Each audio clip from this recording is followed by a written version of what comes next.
Hoje nós temos o prazer de receber mais um palestrante para o ciclo de debates em ecologia de água doce. Hoje nós recebemos o Pablo. O Pablo é pós-doc na Unicamp e desenvolve estudos com comunidades plantônicas em fitotelma, em bromélias. E hoje ele vai trazer um pouco dessa comunidade para a gente, falar um pouco das dinâmicas e das metodologias desses estudos. E, Pablo, para nós é um grande prazer, muito obrigada. É uma área de pesquisa que nós não temos aqui, então é muito gratificante, muito importante você compartilhar com a gente seus conhecimentos. Eu que agradeço. Aumentar aqui os nossos conhecimentos ampliar os nossos conhecimentos sobre ecologia. Então, muito obrigado por você ter aceitado colaborar com o ciclo. E, por favor, fique à vontade. Obrigado, obrigado. Boa tarde, pessoal. Estão me ouvindo bem? Bem demais, né? Talvez pode abaixar um pouquinho, porque eu não tenho muita noção, então eu falo alto. Bom, eu que agradeço, Suzy, o convite. Para mim é uma alegria muito grande estar aqui. É um lugar que eu já estou me sentindo muito bem, estou aqui há alguns meses e já considero um pouquinho ousado, mas já considero minha casa, fiz já bons amigos aqui, os laboratórios me acolheram muito bem, o do Fê, o da Lu, né, de protozoplâncton, do fitoplâncton também. E para mim que é uma alegria grande falar um pouco sobre o meu sistema de estudo. A Suzy pediu para falar um pouco sobre isso, né, sobre esses taus de fitotelmata, né, e nós vamos chegar lá. Mas antes de a gente começar a palestra, eu queria que vocês refletissem comigo essas três questões. O que essas três questões têm em comum? Como diferentes poluentes ambientais afetam o metabolismo e desenvolvimento animal? Como ocorre o processo de reparação de genes no DNA? Como fatores abióticos e bióticos afetam o mecanismo de floração em plantas? Não, você veio para a palestra certa, calma. O que vocês acham que tem em comum nessas três questões que parecem serem de temas totalmente diferentes e diversos, e o são? Essas três questões, o que elas têm em comum? Não só elas, mas essas três questões ajudaram a construir o conhecimento biológico em que elas se inserem. E o que elas têm em comum é que todas elas foram respondidas, estão sendo respondidas por modelos de estudos biológicos. E nessa figura que a gente tem aqui, em cada ponto dessa figura, foi através dessa figura que foi construído o nosso conhecimento da biologia atual. Então aqui estão os principais modelos de estudos em biologia. Então aquelas três questões que eu coloquei foram questões que a resposta delas foi possível graças à escolha de bons modelos de estudos biológicos.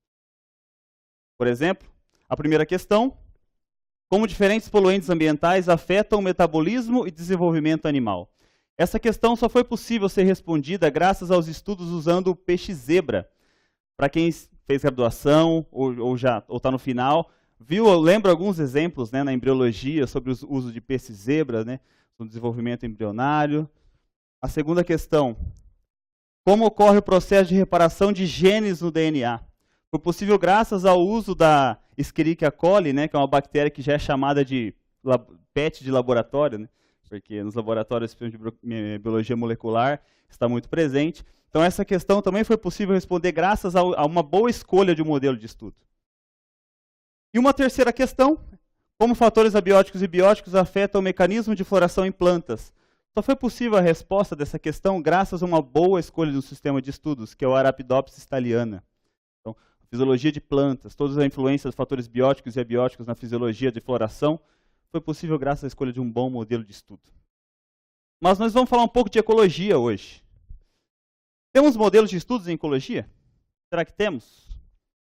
Temos modelos de estudo no Brasil e de fácil acesso? Quais questões ecológicas podemos abordar nesses modelos de estudo? Como abordar essas questões ecológicas? E os resultados desses estudos, usando esses modelos, são confiáveis, robustos, generalizáveis? Quais? Exemplo. Nessas perguntas que a gente vai construir a nossa conversa de hoje. Então é baseado nisso que a gente vai desenvolver a nossa palestra de hoje, que a gente vai falar sobre um modelo de estudo em ecologia, que é um microecossistema natural, que é o fitotelmata, tá? É o plural de fitotelma, né? A gente vai saber o que é isso, é um nome estranho, mas muito interessante, com uma grande utilidade. Então, quando a Suzy me convidou para falar um pouco disso, falar sobre fitotélmata, eu fiquei muito feliz, porque é um sistema de estudos que eu venho desenvolvendo há alguns anos, durante o meu doutorado, agora durante o meu pós-doutorado. Meu nome é Pablo, eu sou, como a Suzy falou, eu sou da Universidade de Campinas, da Unicamp, faço pós-doutorado lá, no Laboratório de Interações Multitróficas e Biodiversidade, no Departamento de Biologia Animal, lá na Unicamp.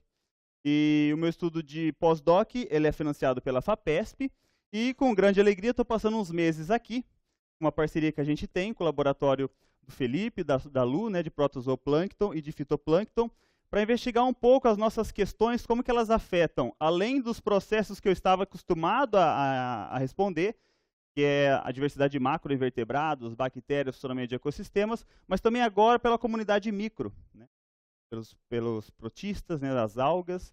Então, para mim está sendo uma experiência muito bacana. E nós vamos falar um pouco sobre esse sistema de estudo. E a nossa conversa de hoje vai tratar de 6 principais pontos. O que a gente vai falar hoje? O que são modelos de estudo? Exemplos. Microcosmos naturais, falar um pouco sobre microcosmo, o que são microcosmos, o que é um microcosmo natural, exemplos dele, por que eles são úteis. Fitotélmata como microecossistema natural, o que é esse fitotélmata? Por que ele é um sistema de estudo? Por que ele é tão útil assim? Falar um pouco de algumas teorias ecológicas atuais e importantes no contexto atual, e para a gente poder ligar um último ponto, que é o uso desses microecossistemas para testar, para abordar essas teorias ecológicas mais atuais. E uma síntese daquilo que a gente viu. Então, começando, o que são modelos de estudo? Bom, segundo uma definição da Daiane Srivastava, de 2004, sistemas modelos de estudo, eles envolvem o uso de um sistema biológico, normalmente simples e de fácil manuseio, para representar outro sistema biológico. Por exemplo, a Escherichia coli da biologia molecular, usando essa bactéria, a gente consegue abordar e investigar mecanismos moleculares que ocorrem na bactéria, mas também nas cadeias comuns a outros organismos, né? Por exemplo, também a mosca da fruta, a Drosophila melanogaster, usada na genética. Esses sistemas biológicos, modelo, correspondem incompletamente aos sistemas que eles representam, mas são semelhantes o suficiente nas características salientes para serem úteis. O que é isso? Por exemplo, da Drosophila, a mosca da fruta que é tão usada em genética. É um organismo eucarioto que ele é diferente, óbvio, de vários outros organismos eucariotos. Mas ele é semelhante o suficiente para a gente poder aprender alguns mecanismos genéticos de herança que ocorrem nos eucariotos. Então ele não é perfeitamente igual aos outros, não, ele tem a sua diferença. Mas ele é igual o suficiente para que nós possamos confiar nos seus resultados. E esses modelos provaram ser ferramentas de pesquisa poderosas. E temos modelos de estudo em ecologia? Temos alguns. Por exemplo, o Tribolium, né, que é um besouro na ecologia de populações, muito usado em estudos de ecologia de populações, crescimento populacional, né, o limite de recursos para o crescimento populacional. Também o paramécio, também muito usado em ecologia de populações para ver interações, né, competição, exclusão competitiva. Um famoso experimento, que é o experimento de Gauss, de ecologia de populações, usou o paramécio. E também os tentilhões, famosos tentilhões de Darwin, né, muito usado em ecologia evolutiva, para eles mostrarem os mecanismos da seleção natural atuando, né, como que o ambiente ele determina essa variação num fenótipo, que é a formação do bico. Né, então, a pressão do ambiente ela vai alterando o formato do bico, né, dos tentilhões, de acordo com o recurso disponível. Então, são sistemas importantes de estudo dentro de ecologia. Organismos que são modelos de estudo. Né? Mas quais os critérios necessários para que um sistema seja um modelo de estudo? Simplesmente escolher um organismo e falar, não, esse vai ser meu modelo de estudo.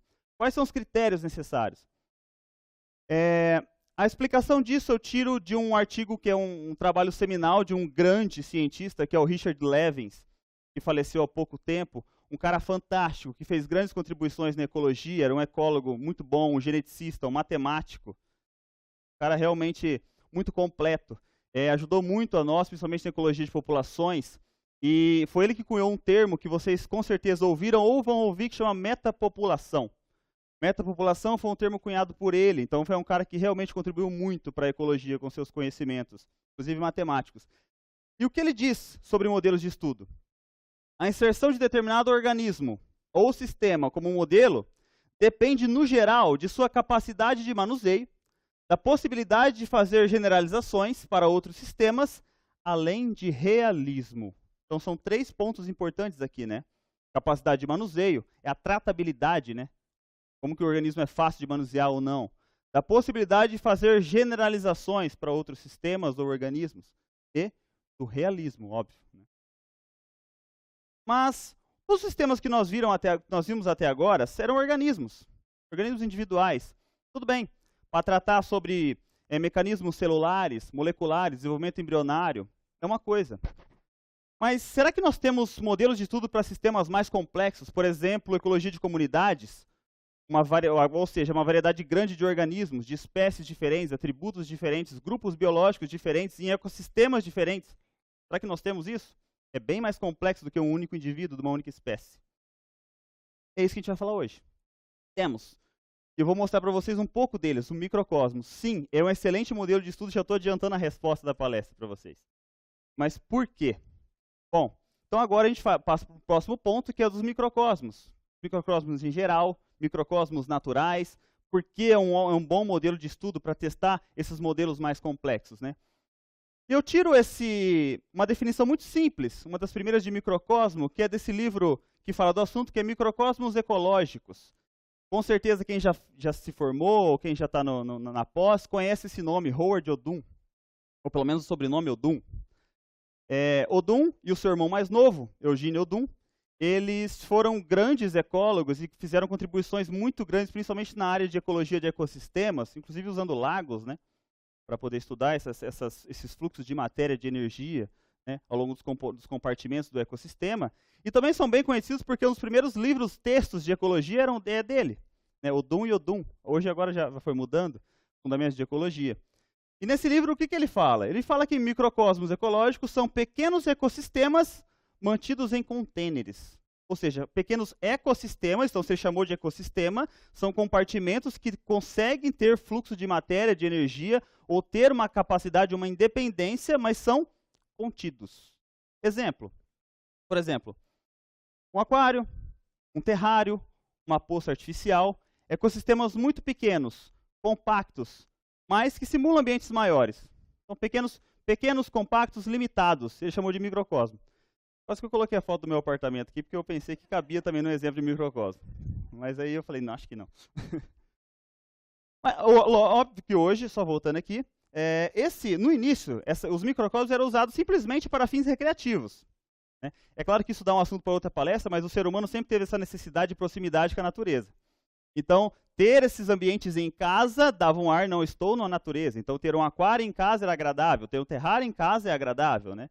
Construir uma poça no fundo de casa, a gente chama de laguinho, né? Também é agradável. Era para fins recreativos, mas eles começaram a pensar que podia ser muito mais que isso. Eles podiam usar esses sistemas para estudos. Né? Porque se eles simulavam bem sistemas maiores, por que não usá-los para pesquisa? A gente vai saber o porquê. Claro que hoje nós temos sistemas bem mais complexos de micro e mesocosmos, né? Aqui exemplo de alguns que testaram mudanças climáticas e globais, tem sistemas com uma alta tecnologia, né? Parece de filme mesmo essas coisas, né? Aqui com certeza meu apartamento não entra, exemplo. E um exemplo de microcosmo muito usado, e aí eu trago um pouco para a realidade de alguns grupos de estudos daqui, é o uso de microcosmos de protistas como sistema de estudo. Principalmente em ecologia e evolução. E aqui nesse estudo feito pelo Florian Altermayer e pelo Owen Petty, e a equipe de cada um dos seus laboratórios, ambos são da Universidade de Zurique, na Suíça, e eles fizeram uma revisão muito legal mostrando por que microcosmos de protistas são bons modelos de estudo em ecologia e evolução. E mostra diversas teorias ecológicas que podem ser testadas com esse modelo de estudo, diversas teorias evolutivas que podem ser testadas e foram testadas com esse modelo de estudo. Então, realmente é um sistema muito bom. Esses sistemas, esses microcosmos com protistas, eles ajudaram muito a construir a teoria ecológica atual, tanto na questão de estabilidade de ecossistemas, de comunidade, de diversidade, padrões de diversidade. Então, realmente foi muito importante esse sistema. Eu tive a oportunidade de conhecer alguns deles. Né, o Owen, ele foi meu co-orientador no doutorado, então a gente conversou algumas coisas, ele me mostrou alguns sistemas, realmente é muito legal. Eles fazem um sistema de controle do ambiente muito bom. Então, é um sistema realmente bem bacana. Então, aqui o exemplo de alguns, né, desses micro-organismos. Aqui uma forma de controle, né, com um computador, para controlar tudo aquilo que eles querem dentro dos experimentos, né. Os postes totalmente conectados, provavelmente para testar teorias de metapopulação, de fluxo de organismos, né, metacomunidades. Mas essas comunidades de protozoários montadas em laboratórios realmente são boas? Sem dúvida, são muito boas e têm como vantagens o quê? São experimentos rápidos, precisos e altamente replicáveis. Possuem uma alta tratabilidade e capacidade de manuseio. Isso é extremamente importante, gente. Tem uma coisa que assusta qualquer ecólogo, você pode fazer o teste. Ele muda a face no olhar na hora que você fala essa palavra para eles. Réplica. Dói o coração assim. Então, réplica é um problema em estudos ecológicos e em vários outros. Mas, por quê? Na natureza nada é perfeito. Nenhum estudo é 100% perfeito, nenhum experimento é perfeito. Então, nós usamos muito teorias de probabilidade, porque nós fazemos um número repetimos o número de vezes nossos experimentos, nossas amostragens, e aí nós confiamos nas equações matemáticas para ver se provavelmente, usando teorias de probabilidade, aquele resultado é fiel, robusto ou não. Mas quanto mais réplicas nós temos, esse resultado se torna mais confiável. De forma que alguns de vocês possam ter ouvido já isso. Você faz um experimento muito complexo, pega um lago assim e testa e vê efeito de enriquecimento com nutriente, com fósforo, nitrogênio. Aí você manda para a revista, o revisor fala assim, ó, mas você só fez um lago. Aí você fala, pô, eu fiz um lago, mas olha isso. Então, realmente é um lago. O outro lago pode ser diferente desse. O terceiro pode ser diferente desse. O quarto pode ser diferente desse. Mas replicar lagos é uma tarefa muito difícil. Mas replicar microcosmos, não. Possível. Né? Além disso, é um sistema que ele tem o período de duração é rápido. Porque os organismos que vivem têm ciclos de vida muito curtos. Tem uns estudos do Owen, do Petty, que eu mostrei agora há pouco. Ele tem um estudo que é um dos primeiros estudos que mostrou como o aquecimento, simulando aquecimento global, ele afeta as relações da diversidade e o funcionamento de ecossistemas. É um artigo que saiu na Nature em 1999. Há 20 anos. 20 anos?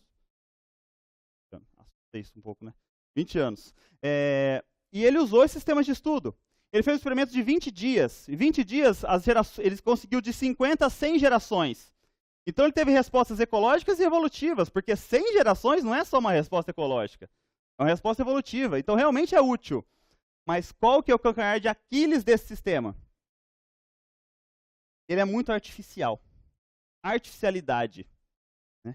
Então, se ele é artificial, ele foi construído em laboratório, ele tem um limite para ser generalizado, concordam? Para sistemas maiores, naturais. Mas qual que é uma saída para isso? Usar microcosmos naturais. Aí é natural, não tem mais essa questão de artificialidade. Né? Mas o que são esses microcosmos naturais? Um artigo muito legal esse da Daiane, que ela mostra por que é útil o uso de microcosmos naturais em ecologia. Uma das definições que ela usa é que é um ambiente natural pequeno, bem delimitado, até aí, beleza, microcosmo, compreendendo o sistema ecológico natural. Um exemplo que ela usou são dáfinas que ocorrem em poças nas rochas. Essas poças nas rochas são microcosmos naturais, então elas ocorrem ao céu aberto, com variações climáticas naturais, toda uma influência da natureza que ocorre ali, sem nenhuma interferência. Então é um exemplo que ela usa. Qual mais que nós temos de microcosmos naturais? Alguns exemplos que nós temos aqui. Bromélias, a gente vai falar mais delas hoje. Conchas abandonadas de moluscos, aqui manchas, né, manchas de musgos, também pode ser os microcosmos, esporocarpos de fungos, essas plantas jarro carnívoro que acumula água, chamada de pitcher plants, e essas poças de rochas, são exemplos de microcosmos naturais. Hoje nós vamos focar em um tipo específico de microcosmo natural, que são os chamados Phytoteumata. O nome já dá para sugerir alguma coisa, fito vem de planta, né? Então, aqui a gente tem alguns exemplos, a bromélia e a pitcher plant, como exemplo de microcosmo de um fitoteumata. Mas o que é esse fitoteumata? O que é esse microsistema natural?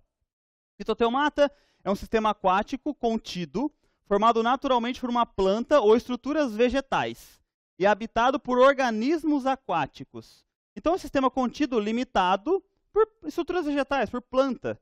Alguns exemplos, como eu já falei, bromélias tanque, plantas jarro, as pitcher plants, e buracos de árvores. Na nossa realidade, o mais comum é as bromélias, né? Essas pitcher plants é mais em regiões temperadas. Os ocos de árvores, a gente tem muito pouco em sistemas tropicais. Provavelmente pela quantidade de raízes aéreas que nós temos nas nossas florestas, então não permite que essas águas fiquem muito tempo acumuladas. Então, é mais raro de ver. É mais comum mesmo a bromélias tanque.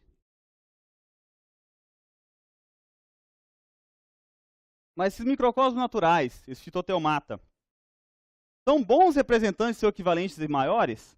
Eu falei para vocês que uma das críticas é que o microcosmo artificial é porque ele é artificial. Mas realmente ele se parece com o ecossistema maior? Vamos refletir um pouco. Aqui temos um lago, né? Belo lago.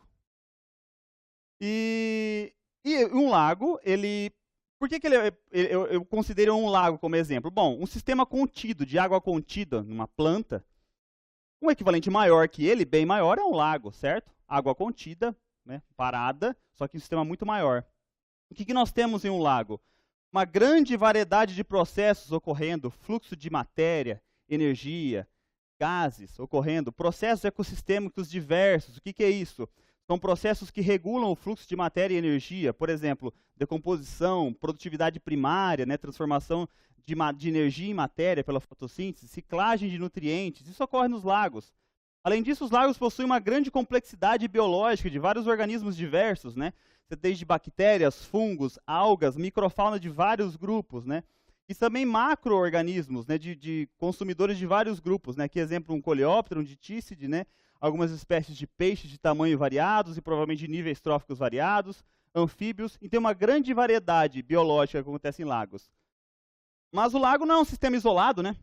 O lago ele é um sistema, a parte aquática, dependente do sistema ao seu entorno, que é terrestre, de forma que o que ocorre fora do lago influencia o lago, e o que acontece no lago influencia lá fora. Então, um sistema conectado, né, de dois ecossistemas ali, aquático e terrestre. Beleza? Assim, um lago é um sistema aquático desse tipo, é um grande sistema de interações ecológicas, né, entre organismos, entre sistemas. Aqui um exemplo de algumas relações, né? Então, por exemplo, você tem árvores aqui, as folhas das árvores que caem no fundo do lago são processadas por detritívoros macroinvertebrados, mineralizados pelas bactérias, pelos micro-organismos, esses nutrientes usados pelas algas, que alimentam esses organismos. A maioria desses macroinvertebrados, insetos, tem ciclo de vida complexo, então eles vão eclodir dali, né, vão emergir como adultos, e aí como adultos servem de alimento para uma grande variedade de predadores terrestres, como aves, morcegos, lagartos, aranhas. E da mesma forma você tem características aqui em volta que influenciam aqui dentro. Por isso que a gente tem que as matas ciliares são importantes, porque sem elas o que acontece fora tem muito impacto dentro. Mas tá, vamos voltar à pergunta então. Microcosmos naturais são bons representantes de seus equivalentes maiores? Vamos lá, vamos começar. Bromélias. Vamos conhecer um fitotelma que nós vamos falar mais hoje, que é a bromélia. Bom, essas bromélias, elas são os fitotelmatas, né, acumulam água de chuva, são estritamente neotropicais, ocorre praticamente no Brasil todo, essas bromélias. Só tem uma única espécie que ocorre na África, que é a Pitcairnea, e ela não acumula água. Portanto, as bromélias que são fitotelmatas, elas só ocorrem no neotrópico e muito no Brasil. Portanto, aí já é um ponto positivo, porque tem muito no nosso país, próximo da gente isso, né? Além disso, elas são extremamente importantes por si só para os sistemas onde ocorrem. Elas acumulam muita água, elas ocorrem tanto no solo quanto no dossel das florestas. Então, olha só isso, as bromélias podem acumular mais de 40 mil litros de água de chuva por hectare nas florestas de restinga brasileira e 50 mil litros nas florestas nebulosas colombianas, fornecendo hábitat e fontes de água para organismos diversos. Então, principalmente, por exemplo, em ambiente de restinga, onde água doce é um recurso escasso, porque os rios que passam são rios de mangue, a água não é tão doce, essa água da bromélia ela é fonte essencial para aves, para os organismos que se alimentam mamíferos, né, para beber essa água. Então, ela por si só é um importante componente do sistema. Além disso, elas são conhecidas como amplificadoras de diversidade. O que é isso? Muitos organismos, eles são atraídos pela bromélia. Por quê? Tanto pela forma dela, que ela tem uma arquitetura que a gente chama de arquitetura em roseta, essa forma da bromélia em roseta. Isso é extremamente importante porque muitos organismos usam isso como esconderijos, como refúgio contra predadores, como local para reprodução, né? Um sítio de reprodução, né? Ou simplesmente um local para passar alguns períodos curtos de tempo. Então, as bromélias são amplificadores de diversidade. Tem alguns estudos mostrando, por exemplo, para artrópodes e para lagartos, que eles preferem essa forma da estrutura da bromélia. Além disso, então, ela potencializa a diversidade nos ambientes que ela se encontra. Mas tá, e a pergunta, né? Microcosmos naturais são bons representantes de seus equivalentes maiores? Tá. Com paciência, vamos lá. Então, bromélias elas ocorrem, né, tanto no dossel como no solo de florestas, e ela acumula água de chuva. E esse formato faz com que ela retenha não só chuva, mas também vários detritos que caem do dossel das árvores. E esses detritos vão preenchendo a bromélia, preenchendo os seus tanques, os seus espaços que tem ali dentro. Isso serve como alimento para uma grande variedade de organismos que vivem aqui. Muitos organismos eles vão se alimentar dessas folhas, detritívoros vão processar esse material, vai fragmentar esse material. Isso vai ser útil para os organismos menores, micro-organismos que se alimentam dessa matéria orgânica liberada, de bactérias que mineralizam isso.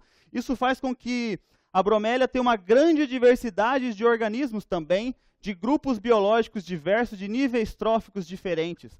Desde bactérias, algas, fungos, aqui eu não coloquei, mas tem também, flagelados, ciliados, amebas, zooplâncton de vários grupos, né?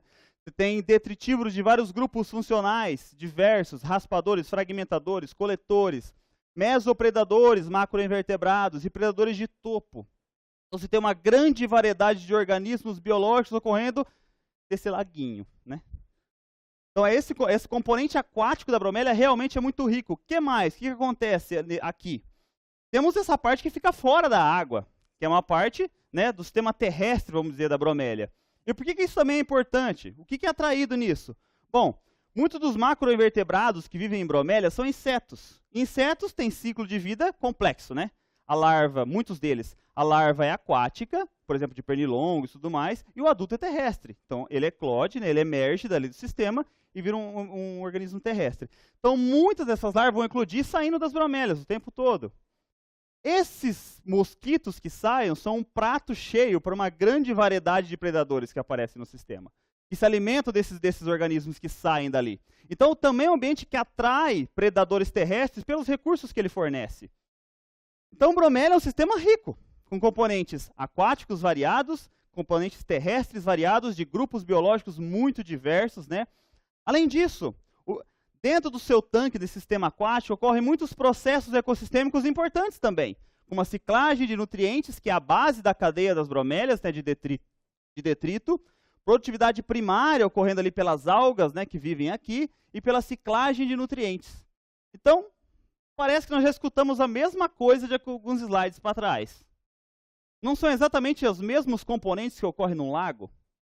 Eu estou falando de componentes, não estou falando da identidade dos componentes, estou falando das características dos componentes.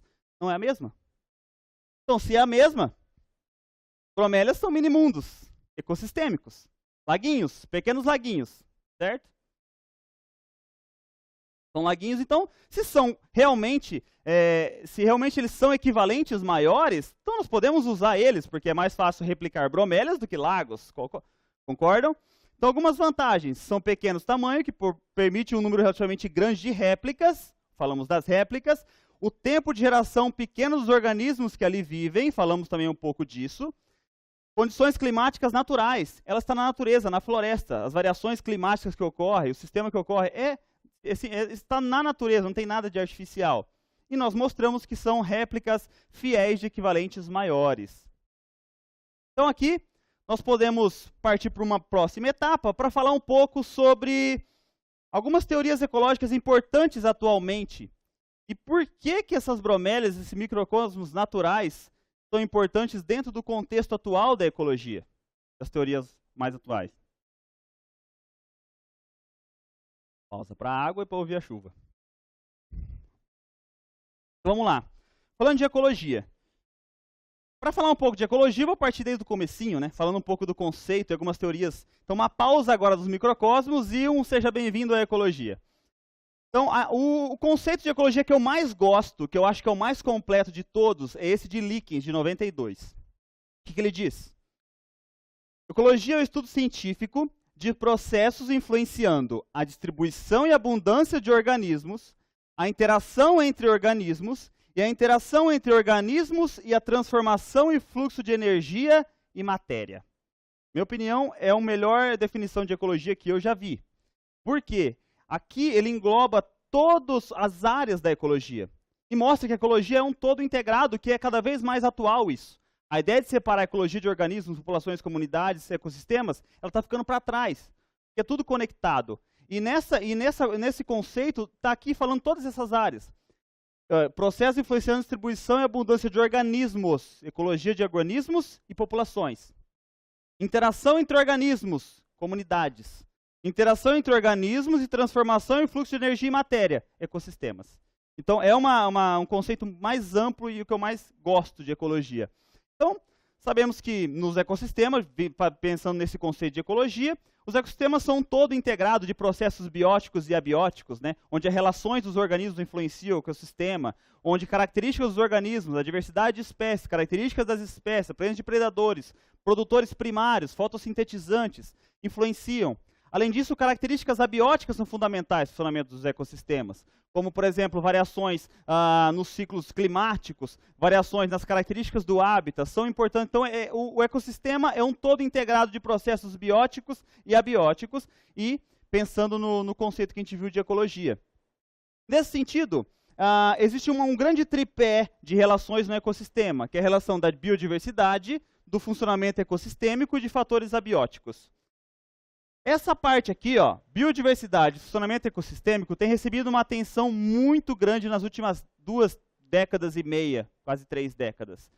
Isso aqui. E o professor Ney, na última palestra, ele brilhantemente definiu muito bem essas relações para mostrar por que a biodiversidade é importante, quem veio aqui lembra. E ele mostrou alguns padrões de relação biodiversidade e funcionamento ecossistêmico que eu não vou me reter a isso. Ele já falou, mas basicamente existe uma relação onde o aumento da diversidade, pode ser de espécies, de atributos, ela faz com que aumente o funcionamento ecossistêmico. Aí alguns estudos mostram que isso atinge um platô, de forma que quando você aumenta a diversidade, você não aumenta mais o funcionamento ecossistêmico. Mais ou menos. E tudo isso, ele também é afetado por quê? Fatores abióticos, temperatura, mudanças climáticas, que é um grande problema atualmente, apesar de algumas pessoas ainda, né, deixa para lá.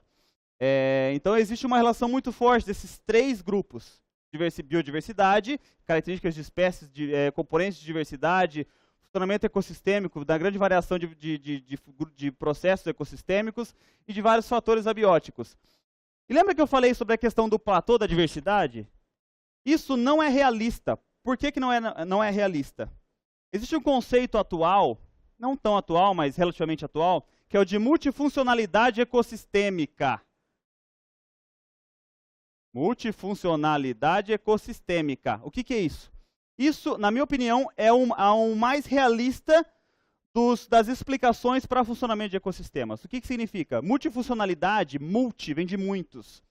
Isso é mais realista por quê? A gente viu no ecossistema, por exemplo, do lago, que vários processos ecossistêmicos ocorrem ao mesmo tempo. Então você tem ali decomposição ocorrendo ao mesmo tempo e os processos relacionados à decomposição. Produtividade primária está ocorrendo ao mesmo tempo que a decomposição, né?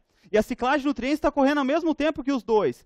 Então, é pouco realista você pegar, por exemplo, avaliar só produtividade primária, sem comparar os outros. Porque tudo está acontecendo ao mesmo tempo. Então, nesse sentido, essa ideia de multifuncionalidade, ela está sendo muito forte e está tendo um impacto forte, tanto nas questões ecológicas, como até mudar questões ecológicas. E por que isso? Nesse estudo realizado pelo Hector e pelo Bach, eles pegaram vários locais de estudos em países diversos da Europa.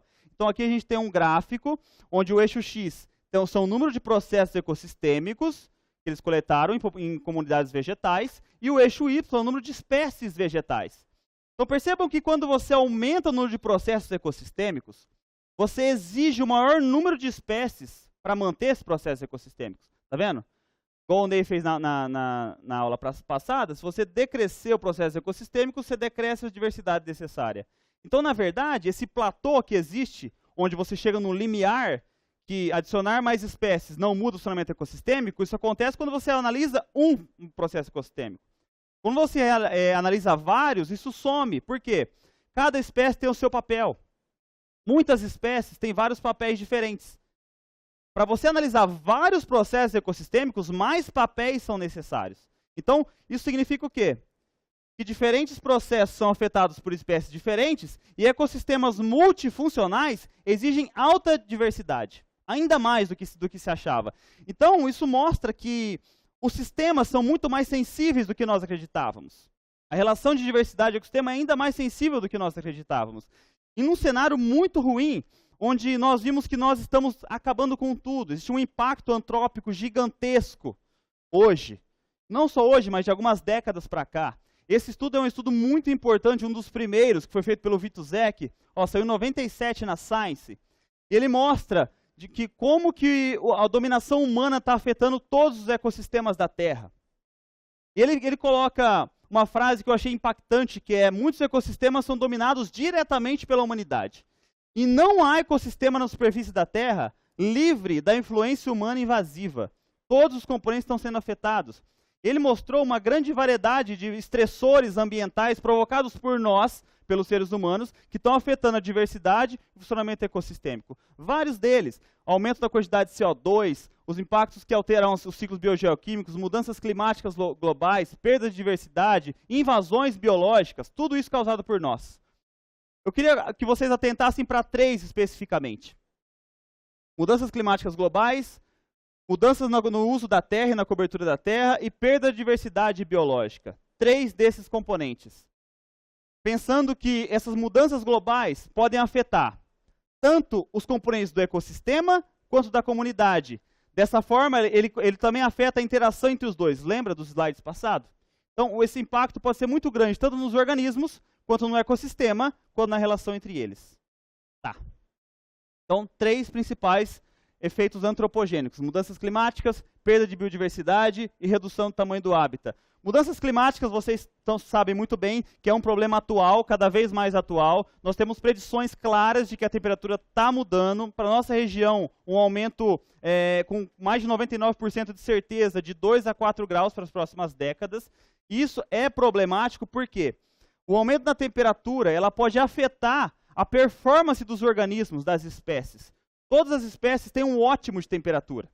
Então, a temperatura pode aumentar até um ponto que a espécie está ok, a performance dela está excelente, a performance dela como um decompositor, a performance dela como um detritívoro, a performance dela como um produtor primário está excelente, mas mais alto que isso de temperatura, ela começa a cair a performance. Caindo, caindo, caindo, ela pode ou entrar em extinção, ou mesmo já ir decrescendo o seu papel nos ecossistemas. Isso vai afetando o que ela faz no ecossistema, decrescendo produtividade, decrescendo decomposição, tá?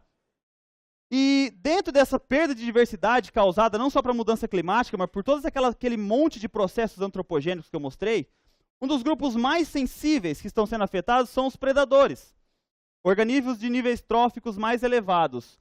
Por quê?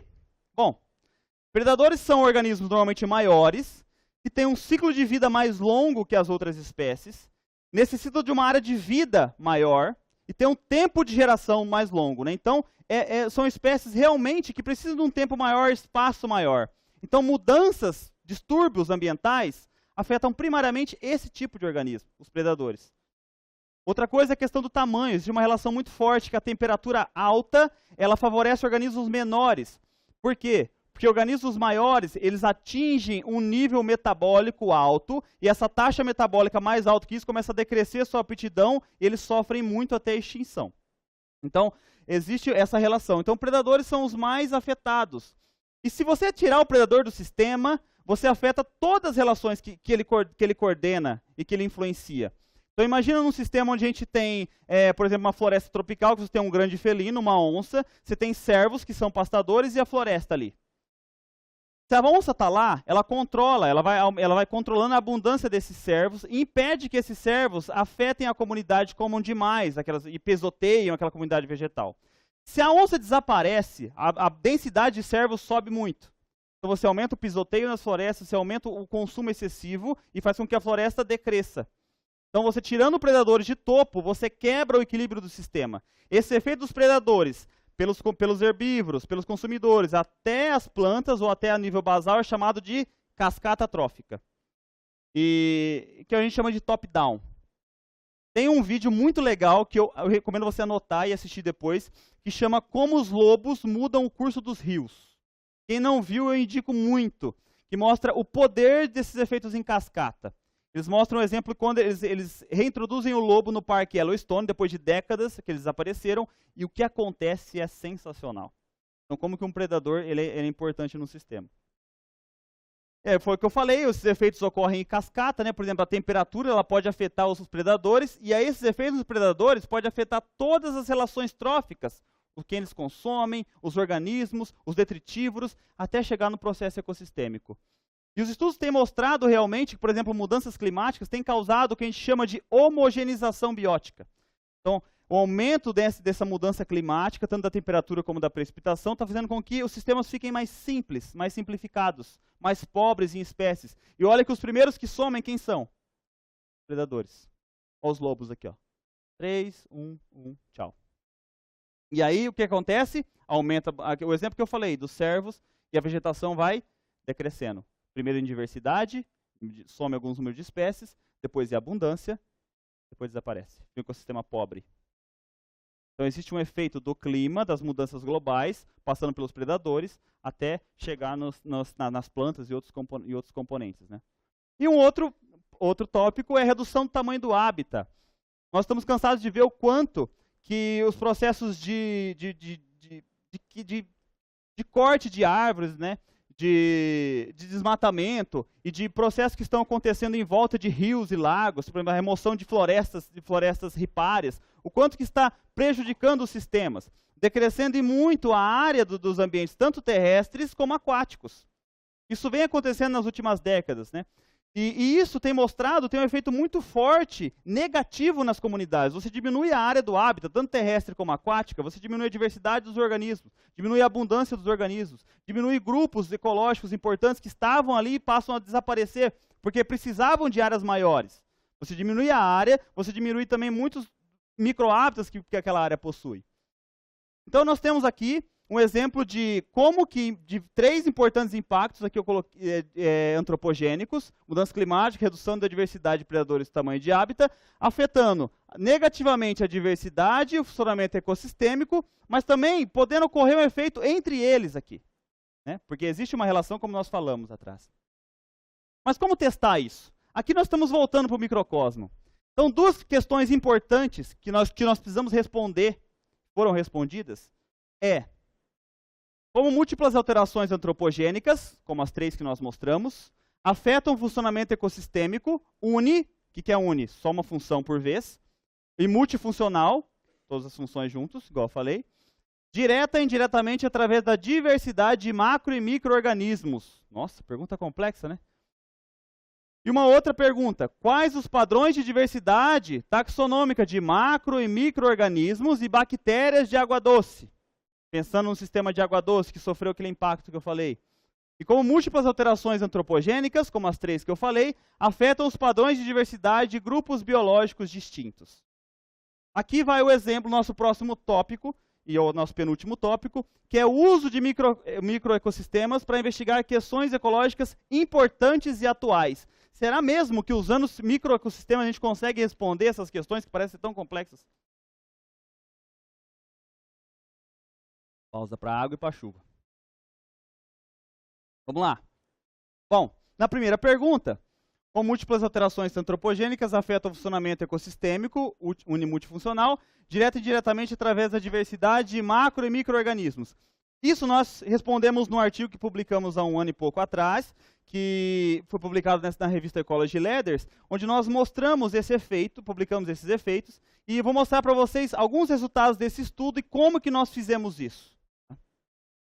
Então, nós testamos essas relações. Como esses impactos antropogênicos afetam a biodiversidade e a multifuncionalidade ecossistêmica. Isso que nós testamos. Como fizemos isso? Usando bromélias como sistema de estudo. Bom, bromélias nós sabemos que são equivalentes a sistemas maiores. Tem componentes, tanto bióticos como os abióticos, que são similares a ambientes maiores, como lagos, por exemplo. Então aqui nós temos variações na temperatura, variações nas comunidades de predadores, né, de outros grupos biológicos. E como que nós testamos isso? Fizemos um estudo Esse estudo a gente desenvolveu no Parque Estadual da Serra do Mar, no núcleo de Pissinguaba, que fica entre Ubatuba e Paraty. Um lugar bem feio, né, por sinal. E o estudo ele foi feito numa área de restinga, de floresta de restinga. Nessa faixa é uma faixa de restinga entre a areia e entre uma floresta mais montana. E essa bolinha aqui foi o local do experimento. Então a gente fez o experimento bem aqui, nessa matinha aqui. Tem umas bromélias ali dentro, acreditem em mim. E nós usamos essa bromélia como sistema de estudo Neurogelia orranis, que tem um volume, o volume que usamos é de 825 a 2.200 ml. As bromélias que nós usamos, o tamanho que nós usamos. Algumas delas, que nós usamos muito bonitinhas, né? E nós simulamos os efeitos que a gente quer testar. Nesse estudo, temperatura e perda de predadores. Como? Nós usamos um sistema de aquecimento em que nós usávamos um conector com um software que controlava o aquecimento da temperatura. E usamos aquecedorzinhos de aquário para aquecer a água das bromélias. De forma que nós tivemos 3 conjuntos de bromélias, para aquecer 3 conjuntos, várias bromélias com 3 cenários de temperatura. Ambiente, o atual cenário que nós estamos, mais 2 graus, que é um cenário mais otimista e um cenário daqui a 30, 40 anos, e mais 4 graus acima, que é o cenário daqui a próximas décadas, daqui a 100 anos, ou num cenário mais pessimista daqui a 60 anos, 50 anos. Então, nós simulamos esses efeitos de aquecimento de acordo com as predições climáticas para a nossa região. Beleza? Até aqui? Então, aqui alguns exemplos, algumas fotinhas do experimento. Aqui os aquecedores nos tanques, né, os leitores de temperatura. Aqui os gráficos mostrando a temperatura ao longo dos dias. Esse azul mais baixo é o ambiente, o laranjado é mais 2 graus acima e o vermelho é 4 graus acima. Então, está aqui toda a leitura média de todos os dias da temperatura que a gente teve. E para os predadores, o que nós fizemos? Tem 4 espécies de predadores que são os predadores de topo nesse sistema que nós temos, de aquático na bromélia. Lembrando que as coisas são pequenas, tá, gente? Então, um predador de topo é uma larva, por exemplo, de uma libélula. Então, esse é o predador de topo do nosso sistema. Mas, esse predador de topo, existe 5, 6 níveis tróficos abaixo dele, de coisas menores. E nós usamos também simulando a perda de predadores. Então, a gente teve um tratamento com uma alta riqueza de predadores e usamos essas espécies de predadores da bromélia, 2 espécies de larvas de odonata, de libélula, e 2 larvas de tabânide, que é a mutuca, né, que é um mosquitão grande.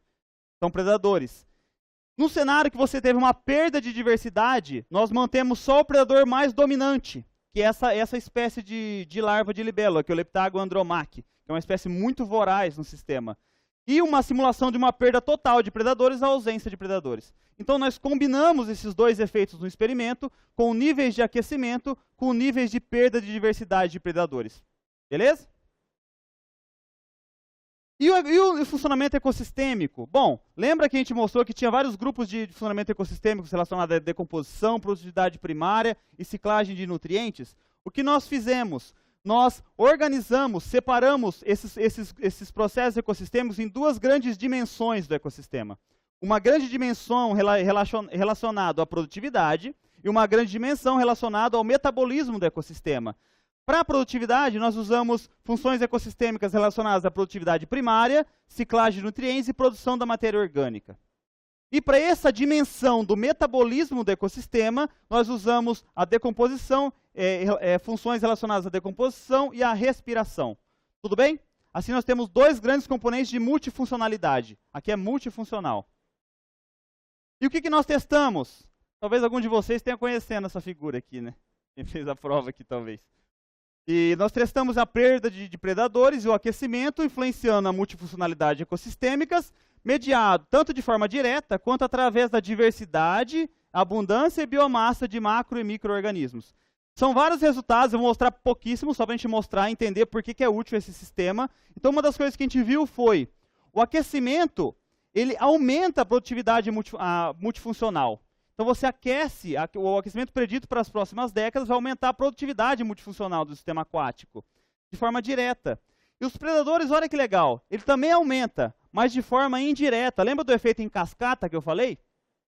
Pois é, quando você remove os predadores de um sistema, quando eles são totalmente extintos, você aumenta a diversidade de detritívoros. E aumentando a diversidade de detritívoros, você aumenta aqui relação diversidade e funcionamento, aumenta a produtividade do ecossistema. Legal, né? Então você tem um efeito direto da temperatura, do aquecimento, e indireto da perda de predadores. Então, 2 estressores ambientais que têm efeitos no mesma direção, mas de forma diferente. Já o metabolismo, ele não foi afetado pelos predadores, mas foi afetado pela temperatura. O aquecimento afeta o metabolismo do ecossistema, mas a perda de predadores de topo não. Então percebam que você tem efeitos diferentes de acordo com a mudança ambiental que a gente investiga. Então basicamente o que nós vimos nesse estudo? São vários outros resultados, vou me concentrar só em alguns aqui. O aquecimento aumentou a produtividade e o metabolismo do ecossistema, multifuncional. E a perda de predador impactou apenas a produtividade do ecossistema indiretamente através da diversidade detritívora. Interessante, né? Mas, se a gente pensar que a produtividade aumentou, o que estava por trás da produtividade? Produtividade primária, algas, produção de matéria orgânica e nutrientes, derivados de nitrogênio. Isso em excesso, num sistema aquático, gera uma situação que a gente chama de eutrofização. Então, o que a gente pode pensar e inferir a partir desses resultados? Que o aumento da matéria orgânica e nutrientes dissolvidos na água, bem como a densidade de algas, pode gerar eutrofização em sistemas de água doce, devido ao quê? Ao aquecimento e à perda de predadores. Então, com um ambiente impactado, aquecido pelas mudanças climáticas, e com 100 predadores de topo, que foram extintos, podem gerar cenário de eutrofização. Então, inferências, a gente gerou quadro preditivo a partir do nosso experimento. Isso é muito interessante. Vários estudos ecológicos importantes começaram assim, gerando quadros preditivos para serem testados e investigados em sistemas maiores depois. E hoje nós já vemos que isso está sendo corroborado em alguns estudos maiores. E uma outra pergunta é: quais os padrões de diversidade taxonômica de macro-organismos, micro-organismos e bactérias de água doce? E como múltiplas alterações antropogênicas, elas afetam os padrões de diversidade desses grupos biológicos diversos? Nossa, difícil a pergunta, né? Esse estudo a gente publicou nesse artigo, que foi publicado na Global Change Biology, ano passado, usando esse mesmo experimento, para responder esses padrões de diversidade de micro e macro-organismos e a contribuição de cada um. E para falar disso, queria falar um pouquinho de vocês, relembrar um pouco, brevemente, para quem não viu, para quem viu e para quem não viu, falar um pouco sobre o que são esses padrões de diversidade. Então eu vou explicar para vocês o que isso é diversidade, alfa, beta e gama, bem rapidamente. Imagina duas comunidades hipotéticas, por exemplo, 2 lagos aqui. Cada um tem 3 espécies, algumas semelhantes, outras diferentes. A diversidade que ocorre dentro de cada comunidade, dentro de cada lago, é o que a gente chama de diversidade alfa, diversidade local. Então, nesse exemplo, a diversidade alfa é 3, certo? 3. Mas essas comunidades são diferentes, certo? Aqui nós temos a espécie amarela, que é comum aos 2, mas 2 espécies que são diferentes em cada um. Então, existe diferença entre as comunidades. Essa diferença ou dissimilaridade entre as comunidades, a gente chama de diversidade beta. Então, a local é a alfa. A diferença entre as comunidades, beta. Bem a grosso modo falando. E o conjunto total da diversidade de um local que a gente quer ver é chamado de diversidade gama. Então, nesse caso, nós temos 3 espécies dentro da comunidade alfa, né? E 2 espécies da beta, que se diferem entre uma e outra. Então, nós temos um total de 5 espécies. Ok? Uma realidade um pouco mais, assim, com esse super desenho. Imagina aqui com uma planície de inundação. Talvez seja um cenário mais similar para alguns de vocês. Então, você tem vários lagos aqui nessa planície de inundação. A diversidade de organismos que ocorre dentro de cada lago, a gente pode chamar de diversidade alfa, local de cada lago. Mas esses lagos possuem diversidade de algumas espécies que só ocorrem num lago e outras que só ocorrem em outro. Então tem diferença entre elas. Essa diferença entre as espécies dos lagos a gente chama de diversidade beta. Beleza? E todo esse conjunto de diversidade com alfa e beta é o que a gente chama de gama da planície. Beleza? Só para a gente se localizar. E os grupos biológicos, eles respondem de forma bem diferentes em relação à diversidade. Por quê? Imagina nessa situação, nós temos macrofauna, microfauna e bactérias. Esses grupos têm padrões de dispersão diferentes. Então, alguns organismos conseguem se dispersar muito longe, outros nem tanto. Então, imagina 2 lagos muito próximos. Esses 2 lagos, ou muito distantes, melhor. Espécies que conseguem se dispersar a distâncias mais longas, eles vão conseguir chegar lá. Então, grupos que se dispersam mais, ele vai aumentar a chance de eles serem mais iguais entre os lagos, mesmo longe, certo? Mas alguns grupos que têm uma capacidade de dispersão muito reduzida, que conseguem só alguns metros, eles não vão conseguir chegar a lagos muito distantes, de forma que alguns grupos vão ter uma beta-diversidade, uma diferença maior, e outros que vão ter uma diferença menor. Entendeu? Deu para compreender? Então, é importante ver como que esses diferentes grupos biológicos estão organizados em relação aos padrões de diversidade. E, pensando nessa diferença, a resposta desses grupos às mudanças globais também são diferentes, porque a resposta deles vai depender da capacidade de adaptação de cada um deles. Alguns grupos são bem adaptados ou não, por exemplo, bactérias, às vezes tem uma capacidade evolutiva de se adaptar maior, porque tem várias gerações, né, e outros grupos não, são mais sensíveis. E relacionado ao tamanho corporal, né, que também é um fator que também responde de forma mais sensível a mudanças globais, como que a gente viu. Então, basicamente, o estudo busca investigar como diferentes mudanças e impactos antropogênicos afetam a alfa e beta diversidade de 3 grupos biológicos importantes e diferentes: macrofauna, microfauna e bactéria. Né? Qual que é a contribuição de cada um desses grupos, alfa e beta, né, de cada um deles para a diversidade gama? E será que esses grupos respondem de maneira igual às variações ambientais ou à forma que eles são estruturados, né, da relação de diversidade alfa, beta para gama? Como que nós testamos isso? Bom, aqui nós temos esses 3 efeitos que nós podemos testar. Aumentando a temperatura, né, como eu mostrei para vocês, a diversidade de predadores e também o tamanho da bromélia. Porque se a gente considerar a bromélia como uma grande comunidade, um ecossistema, uma bromélia pequena tem uma área pequena, um ecossistema pequeno, uma comunidade pequena. Bromélias maiores é um hábitat maior. Então, bromélias grandes e pequenas é a simulação da variação da área do hábitat.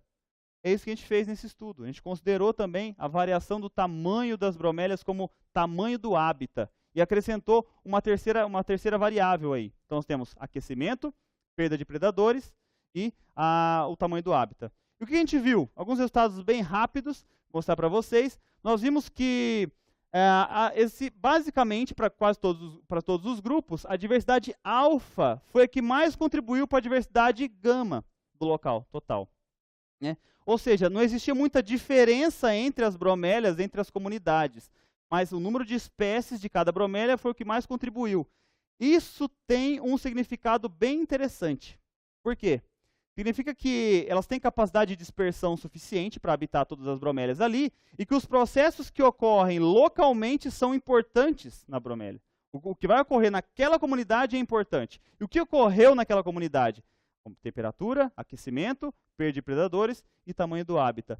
Então, nós vimos, por exemplo, que aqui um exemplo dos tratamentos que a gente fez, né, os gráficos de riqueza, onde aqui no eixo Y nós temos a riqueza de cada grupo, o eixo X nós temos a temperatura, os 3 cenários, ambiente mais 2 e mais 4, e as cores diferentes do tratamento de predador. Tá vendo? O branco é sem predadores, o cinza com uma espécie e 4 com 4 espécies. A gente vê aqui. Me acompanhe. Perceba que o tratamento que tem uma espécie de predador, ele decresceu a riqueza da macrofauna. Ou seja, menos espécies de macrofauna em cenários com uma única espécie de predador. Provavelmente aquele predador tem uma capacidade muito eficiente de predar as presas. Né? Então ele consegue consumir muito. Né? E na microfauna tem um efeito contrário. Olha que interessante. O tratamento com um predador, principalmente em cenário mais quente, aumenta o número de espécies da microfauna. Diminui da macro, aumenta da micro. Não. É, isso mesmo. E bactéria não foi afetada por nada. O que pode ter acontecido? Outro exemplo de cascata que pode ter acontecido nesse sistema. Porque nesse sistema aquático, grande parte da macrofauna são macroinvertebrados de filtradores, de larvas de culicídeos, de pernilongo. Esses organismos filtram a coluna d'água e vai se alimentando de toda a comunidade de micro-organismos que estão ali. Então, é um predador dali. Então, esse predador aqui, quando ele está em abundância no sistema, ele come muito disso aqui, diminuindo a abundância e a diversidade desse, e aí, diminuindo o predador desse, esse aqui aumenta. Entendeu? Remove o consumidor da microfauna, né? Então, esse aqui aumenta. Isso foi potencializado em cenários mais quentes, e foi o que nós observamos. Nesse tratamento com só esse predador, eles reduziram em 37% a riqueza de culicídeos e 67% a abundância. Então, você teve um efeito aqui em cascata negativo aqui, e como tem um efeito negativo, você tirando esse aqui do sistema, esse aqui aumenta. E foi o que nós observamos. Isso foi potencializado em cenários mais quentes. E na composição, nós vimos também que tanto um quanto o outro afetou. Só que a resposta foi diferente para cada grupo. né? Aqui a gente tem, por exemplo, as cores, diferentes cores são tratamentos de predador. O preto é 4 espécies de predadores, o cinza uma única espécie e o branco é sem nenhuma espécie de predador. Então aqui é um gráfico da composição, né? Então a gente pode ver que está bem diferente, está vendo? Os cinzas estão todos juntinhos, o branco está todo juntinho e o preto está todo juntinho. O que significa isso? Que as comunidades são muito específicas para cada tratamento. Então o predador mudou a composição das espécies, nesse caso da macrofauna. Certo? Só que a temperatura não afetou. Aqui para a microfauna foi muito interessante que tudo afetou. Então a gente tem aqui, por exemplo, as diferenças na forma dos pontos, né? Das figuras aqui, das figuras geométricas. Então o triângulo é o aquecimento de mais 4 graus, o quadrado é de mais 2 graus e o círculo é temperatura ambiente. Então perceba que o triângulo está tudo juntinho. Tá vendo? Do que os outros. Então, ambientes muito quentes têm uma comunidade muito específica de microfauna, diferente dos outros. Então, alguns grupos provavelmente são mais resistentes a ambientes mais quentes do que outro, né? E também nós vimos que o predador também teve um efeito muito forte. Então, tem grupos, ele fez com que a composição ficava muito específica para cada tratamento com cada diversidade de predador. E o tamanho do hábito influenciou também. E já a bactéria também não respondeu a nada. Então, bactérias parecem ser bem resistentes a essas variações. Então, basicamente, o que nós vimos, além de outros resultados, que essas 3 mudanças ambientais afetam a diversidade de grupos biológicos diferentes. E cada grupo é muito particular na forma que responde a essas variações, né? Para macrofauna, microfauna e bactérias. Para quem quiser mais informação, tem outros resultados bem legais. Eu passei de forma bem rápida aqui, só alguns para vocês verem, mas quem se interessar pelo assunto, podem dar uma olhada. E, basicamente, esse padrão de perda de diversidade, isolamento ecossistêmico, vem sendo visto em sistemas maiores, o que mostra o quão positivo é esse sistema de estudo que nós usamos. Porque está sendo corroborado em sistemas maiores, ajudando a construir uma teoria ecológica, né? Então, para fechar, estamos encerrando. Lembra que nós temos vários componentes aquáticos da bromélia, mas nós temos o terrestre. E o terrestre, será que é afetado? Não vou falar nenhum estudo, só vou lançar uma pergunta para vocês. Como que alterações bióticas e abióticas dentro de um sistema aquático, ela afeta o sistema terrestre? Lembra que eles são conectados pelos mosquitos que saem, os predadores? Será que você mudar a diversidade de predador aquático, aquecer o sistema aquático, aumentar o tamanho do sistema aquático, você vai afetar os organismos terrestres? Não percam os próximos capítulos. Só para matar um pouco a vontade, nós estamos fazendo isso, um estudo agora que nós estamos desenvolvendo com esse experimento. Nós estamos vendo resultados muito legais de efeito nas interações bióticas, tanto na microfauna, então a temperatura afetando as relações entre diferentes componentes da microfauna, muito legal. Então tem um efeito muito grande desde os macro-organismos, diversos níveis de macro-organismos, de micro-organismos. Além disso, nós estamos vendo que sim, por exemplo, predadores de perda de predador aquático está afetando a diversidade de predador terrestre, mediado pela diversidade de alguns grupos específicos de macroinvertebrados, de filtradores, detritívoros. Então, isso são resultados que estarão em breve publicados, esperamos assim. É um estudo que nós estamos fazendo junto aqui com o pessoal do laboratório do professor Felipe, da professora Lu, e aqui eu já quero agradecer muito por eles, por ter me acolhido aqui. Já estou finalizando já a palestra, e é um estudo muito bacana, além de outras parcerias que nós estamos fazendo junto, envolvendo bromélias, envolvendo esse sistema de estudo, né? Então, não percam os próximos capítulos, então quando lançar, alguém vai vir falar para vocês, o Fê vem, ele falou, falar para vocês os resultados desse estudo. Então eu quero agradecer ao Fê, a Luzia que não está aqui, mas talvez esteja acompanhando, aos colegas, aos amigos do laboratório, a equipe do laboratório do Protozoplâncton, vários amigos estão aqui assistindo, do laboratório de fitoplâncton também estão aqui, muito obrigado. Para os outros colegas daqui do Nupéria que me acolheram muito bem, cada dia mais aprendo mais com vocês, então tem muita coisa que está sendo feita. Também esse estudo tem parceria com o Felipe, que passou um tempo aqui, talvez alguns de vocês conhecem, com o Gustavo, que foi eu já agradeço a todos eles, né, com o Gustavo, que foi meu orientador e agora meu supervisor no pós-doutorado, com o Owen Pett, que foi meu co-orientador, né, que também está na parceria com a gente.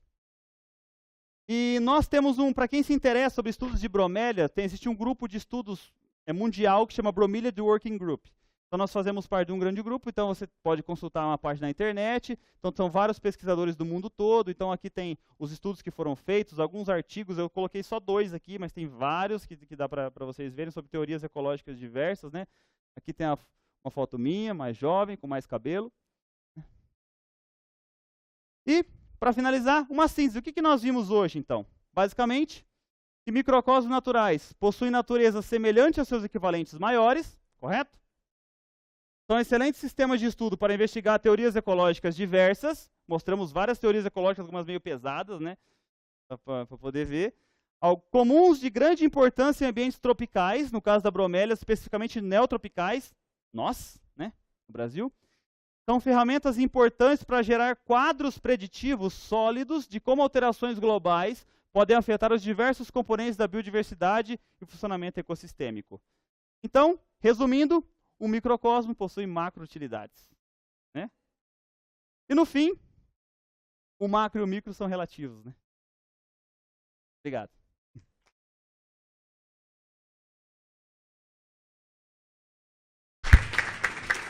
Falei que era igual um papagaio. Obrigada, Pablo. Obrigado pela colaboração, pela palestra. E eu queria abrir para discussão. Quem gostaria de fazer perguntas para o Pablo? Eu. Vamos acordar? Eu.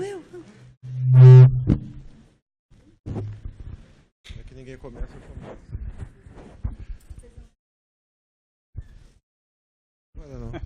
Não. Pablo, obrigado pela excelente palestra. Foi um prazer enorme assistir a sua palestra. A gente ficou aqui quase 2 horas, você falando, e pareceu que foi só 15 minutos. Excelente, excepcional, muito bom mesmo. E eu que digo que é um prazer ter você aqui com a gente, que veio para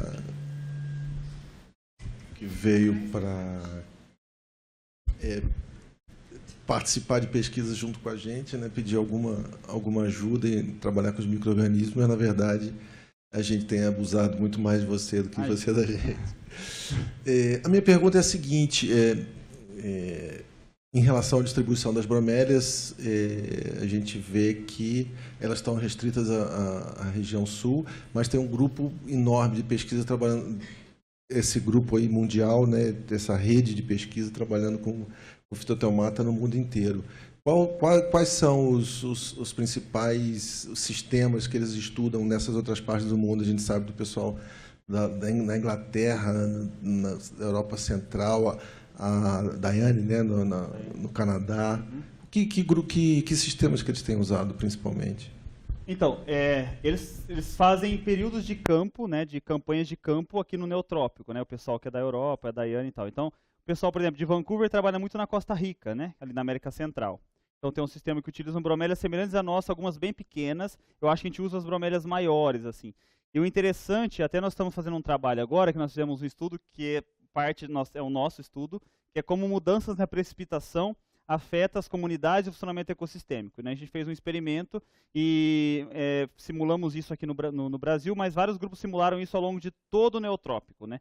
Então, tem grupos de estudos que trabalham na América Central, trabalham na Costa Rica, outros em Porto Rico, Guiana Francesa, Colômbia, Argentina. No Brasil, nós temos 2 grupos, né? Tem nós aqui e o pessoal três locais de pesquisa principalmente, né, que é a Ilha do Cardoso, que é mais ao sul do estado de São Paulo, quase aqui, né, chegando no Paraná. Aí você tem esse local de estudo que fica na Serra do Mar, entre Ubatuba e Paraty, e tem o pessoal de Macaé, no Rio, do Farjala, que trabalha naquela restinga aberta ali de Macaé. E aí tem o pessoal da Argentina mais ao sul, do Inácio, aí tem o pessoal da Colômbia, tem o pessoal que está começando a trabalhar no Panamá agora também, pessoal, os belgas que estão indo para o Panamá, fazendo umas coletas lá, umas coisas lá também. E eu acho que é isso, Costa Rica. E aí a maioria são sistemas muito parecidos, mas eles usam bromélias um pouco menores. Então significa que a comunidade é um pouco mais simples. Então, por exemplo, os predadores de topo deles são os mesmos predadores que a gente usa. Mas as questões ecológicas são similares, que dá para responder assim. Rapidinho, só para concluir a ideia. Por que aqueles jarros, né, aquelas plantas não são tão usada? Por que eles vêm para cá estudar as bromélias? Qual a vantagem das bromélias, né, em representar melhor os ecossistemas do que as plantas-jarro, por exemplo? Tem diferença? Tem diferença. As plantas-jarro são comunidades bem mais simples, né? Por exemplo, o predador de topo de uma planta-jarro é o Toxerrinchites, que é uma larva de mosquito, né, pequeno, é o predador de topo. E a planta-jarro tem um fator complicador, que ela é carnívora. Então, aquela água que tem lá dentro tem enzimas também. Então, isso acaba influenciando um pouco. Mas você tem grandes questões ecológicas que foram respondidas usando a planta-jarro. Por exemplo, duas pessoas muito conhecidas que trabalham com planta-jarro é o Gotelli, e o Nick Gotelli e o Ellison. Então, os dois trabalham com essas plantas-jarro, têm instrumentos bem legais com isso. Mas são comunidades mais simples e que têm algumas limitações por conta disso. Uma, porque ele é muito homogêneo, é só um jarro, né? Então, a bromélia ela tem uma complexidade maior, porque cada interface de folhas são tanques. Então, você tem, tipo, bromélias maiores têm complexidades grandes, né? E outro fator também que é essencial é o ambiente que ocorre. As plantas-jarros ocorrem em sistemas temperados. As bromélias em sistemas tropicais muito mais ricos, né? Então, nesse ponto, eles preferem vir para cá trabalhar por conta da diversidade de organismos, né? Tem aqui. E também do período de campo, que não para, né? Nós não temos neve, não temos nada. Mais alguma questão? Eu queria, professor. Ô, Pablo, tem registro de alelopatia? Porque assim, eu fico pensando nas interações. Como ocorre coevolução, essas bromélias que acumulam água, tem alguém que estuda a possibilidade de alelopatia? Porque não é todo organismo que cresce no laguinho da bromélia. Uhum. Então, assim, por mais luz que chegue, por mais nutriente que tenha, tem grupos fitoplantônicos que não acontecem lá. Uhum. A gente vai ver grupos menores e tal. Uhum. E aí eu fico pensando, tem alguém que estuda isso, alelopatia? Não tem. O que eles veem, assim, algumas relações. Na verdade, assim, para alguns grupos é muito pouco estudado. Por exemplo, a gente sabe quase nada de algas e as relações ecológicas das algas e dos micro-organismos com algas e a macrofauna. Quase nada. O conhecimento é muito pequeno ainda disso, né, como acontece no sistema. E a gente não sabe se existe algum sistema de alelopatia. Alguns organismos conseguem controlar as características daquela água que tem lá dentro. Por exemplo, na Jamaica teve um estudo, eles viram que um caranguejo que vive em bromélia, usa a bromélia para reprodução, ele consegue alterar a quantidade de cálcio na água da bromélia para controlar o pH. Desculpa, ele controla o pH para poder regular o cálcio, porque as larvas precisam de cálcio para desenvolver, as larvas do caranguejo. E um pH ácido igual ao da bromélia, porque é um sistema que ocorre muita decomposição, prejudicaria o desenvolvimento das larvas. Então a mãe, ela controla colocando cálcio na água para poder jogar o pH para cima, né? E aí, então existe um controle ali. Eu tenho uma leve desconfiança que a bromélia controla um pouquinho o pH que acontece lá dentro, porque a bromélia usa da água, né? Ela não é simplesmente um receptor, fica parado ali, igual uma poça, por exemplo. A bromélia ela tem vários tricomas nas folhas, e todo esse nutriente que é processado pelos detritívoros, pelas bactérias, ele é absorvido pelo tricoma da planta. Então, por exemplo, um método que a gente usa para ver a ciclagem de nutrientes é cortar a folha da bromélia. Então, por exemplo, a folha que eu usei de detrito estava enriquecida com nitrogênio 15. Eu enriqueci a folha com nitrogênio 15 e coloquei lá dentro. Então, os bichinhos comeram, os detritívoros comeram, as bactérias mineralizaram, e esse nitrogênio foi absorvido pela planta e foi investido no crescimento foliar. O que eu fiz? Cortei a folha, aí mandei para várias análises de isótopo. Então, se tiver o isótopo ali, e a quantidade significa que mais nitrogênio saiu dos detritos. Então, existem vários organismos que modificam essa água ali, e eu desconfio que até a bromélia tem alguma capacidade de alterar o pH por conta desses processos de metabolismo para absorver isso, mas a gente não sabe. Participação, amiguinhos. É demais, né? Eu, professor. Não, mais uma, ninguém quer falar, gente, eu fico perguntando, né? Essas espécies que você usou são nativas daquela região? São. E eu vi 1 milhão, assim. Isso. E tinha muito mesmo no ambiente, você sacanamente foi lá e pegou as bichinhas, ou você se utilizou de organismos usados para o paisagismo? Como é que foi o processo? Boa pergunta.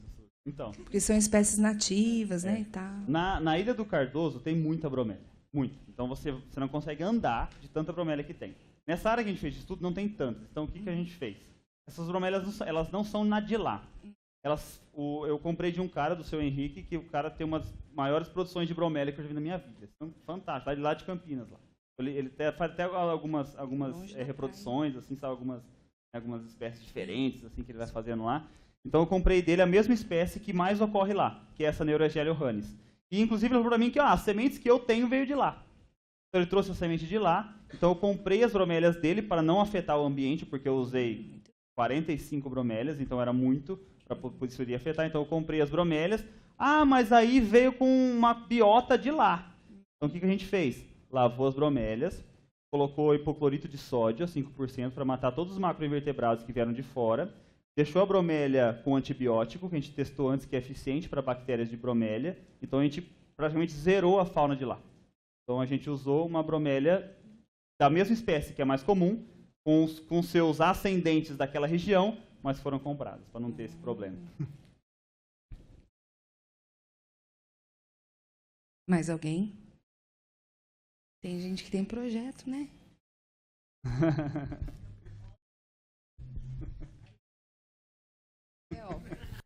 As donas dos projetos. Então, mais uma, professor.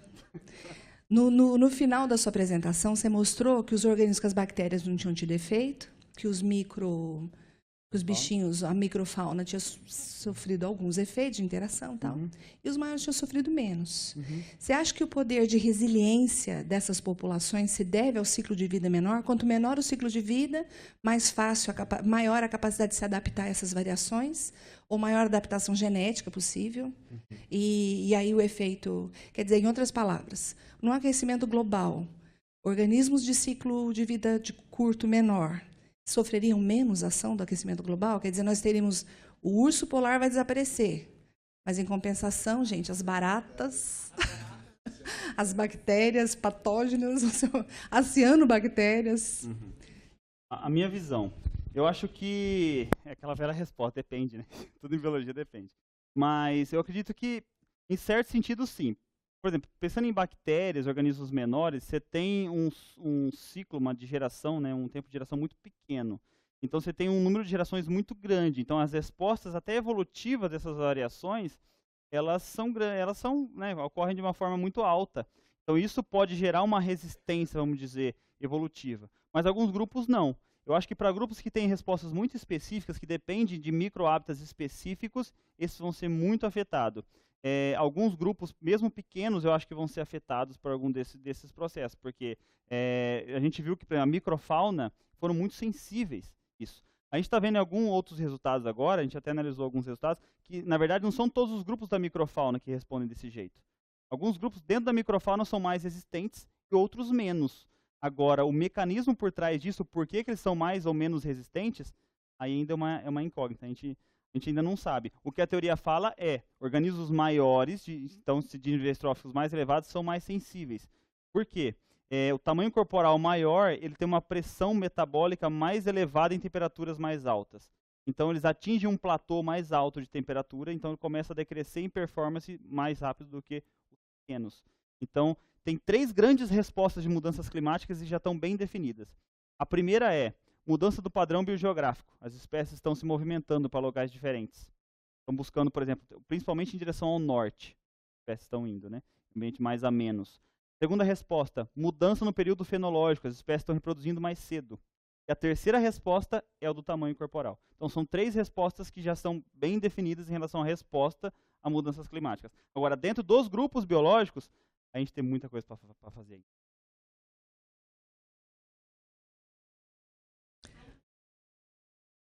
Meu bem, sabe o que é? É que está sendo gravado. Vocês não vão sair na Globo ainda. Já acabou a fita, tanto que eu falei aqui. E aí a gente grava, viu, gente? Quem quiser rever as palestras, elas ficam à disposição na TV Nupélia, no YouTube. Então, vocês podem rever as palestras, as defesas de dissertação, de teses. Os meninos estão trabalhando para que a gente tenha um arquivo digital das apresentações. Então, elas podem ser revistas lá. E estamos estudando a possibilidade... Aí o Felipe me atormenta, tem 30 anos, gente, que raiva. E a gente está trabalhando com a possibilidade do ciclo poder ser assistido à distância. Então, vocês aqui, lógico, queremos vocês aqui, por favor. Mas nós temos um dos nossos meninos, está na Finlândia e acompanha. Olha que legal. Então, da gente poder dar certificado para quem acompanha de longe. Por isso, tudo que a gente vai falar tem que gravar. Minha voz fica feia no microfone. A pergunta que eu vou fazer é mais voltada para o estudo e não pela palestra. Eu queria saber se você viu muita diferença na hora de fazer pesquisa, a base de estudar lá fora e comprar daqui do Brasil. Porque eu vejo que muita gente vai para fora para estudar. Aí eu fico meio assustada se o Brasil não dá tanto apoio, assim, tanta base na questão de pesquisa. Uhum. Fica com ele também. Não, então, claro, a estrutura deles, eu passei o período que eu passei fora, você está falando, tipo assim, por exemplo, sanduíche, essas coisas, né? Isso foi o que eu entendi. É nesse sentido, né? Essa pergunta. Então, eu passei o período na Suíça, no laboratório do Owen Pett lá. E lá, realmente, é outra realidade. Então, a estrutura deles é muito boa mesmo, assim, em termos de laboratório. O Owen, eu lembro, essas estruturas de microcosmo, ele tinha umas estufas lá, e fazia tudo, controlava tudo. Quando falava, tipo, umidade, temperatura, simular precipitação, quantidade de carbono, de oxigênio. Então, tipo, era uma coisa assim. Então, a estrutura deles é muito boa, eles têm muito dinheiro em relação a isso. Mas, por outro lado, nós temos um outro fator que é o quê? É a matéria-prima. Então, eu acho que essa distância... Tudo bem, existe uma distância grande por conta disso, porque eles estão há mais tempo estudando, né? Então, tipo, as universidades estão há mais tempo lá fora, então os cientistas estão há mais tempo lá fora, então, tipo, o conhecimento ele é mais longo lá do que aqui. Mas eu acho que essa distância está diminuindo. E eu acho que é muito importante essas parcerias para ajudar a diminuir essa distância. Porque a gente tem uma matéria-prima, um conjunto de dados, um conjunto de diversidade muito maior do que a deles lá. Eles ficaram impressionados. Quando eu cheguei e falei desse experimento, tipo, não acredito que você fez isso. A resposta, porque normalmente eles pegam, fazem com microcosmo, colocam lá nas estufas, fica 15 dias, acabou o doutorado. Aí vai fazer as análises, né? Montam as comunidades, 6, 7, 10 espécies ali, né? E aí gera coisas muito legais. Não estou falando sobre a qualidade das perguntas, que os estudos são sensacionais. Mas aqui a gente tem uma realidade diferente.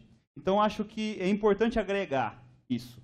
Eu acho que talvez ter essa experiência para ter essa maneira de pensar cientificamente. Eu acho que isso nós tivemos durante um bom tempo uma dificuldade disso, de pensar cientificamente, fazer boas perguntas. Eu pego o pé na pergunta. Fazer boas perguntas, né? Abordar de uma forma interessante os dados, pensar antes de coletar os dados, tá? Pensar na pergunta para poder coletar os dados, fazer o experimento.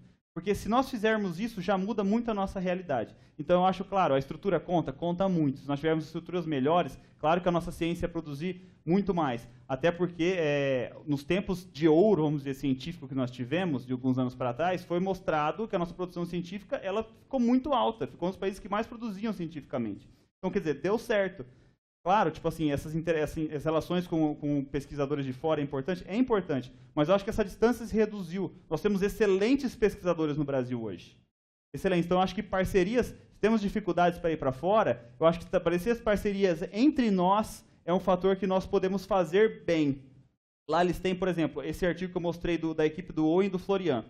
Eles são do mesmo local, tem uma equipe grande dos dois. Então, eles pegaram do mesmo departamento, fizeram grandes experimentos.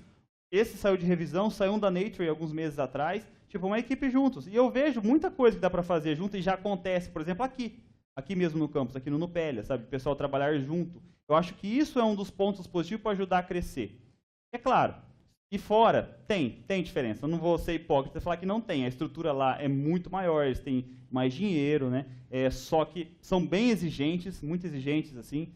Só que a matéria-prima nossa é muito maior. A matéria-prima que eu falo é questão de dados, questão da diversidade que nós temos, a variação de ecossistemas que nós temos, né?